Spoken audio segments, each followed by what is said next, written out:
నమస్కారం ఘంటారావానికి స్వాగతం ముందుగా ప్రధానాంశాలు నామినేషన్లు ముగియడంతో ప్రచారంపై దృష్టి ఇంటింటికి తిరిగి ఓటు అభ్యర్థిస్తున్న నేతలు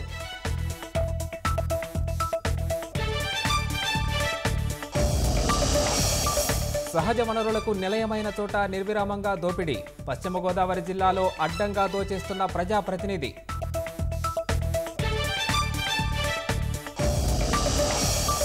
బొగ్గు లేక స్టీల్ ప్లాంట్ మూతపడడం దురదృష్టకరమన్న హైకోర్టు తక్షణమే అదానీ పోర్టు నుంచి ఓడను మళ్లించాలని ఆదేశం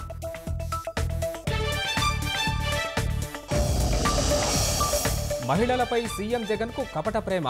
కళ్యాణ బీమా మిత్రులకు ఉత్తుత్తి హామీలు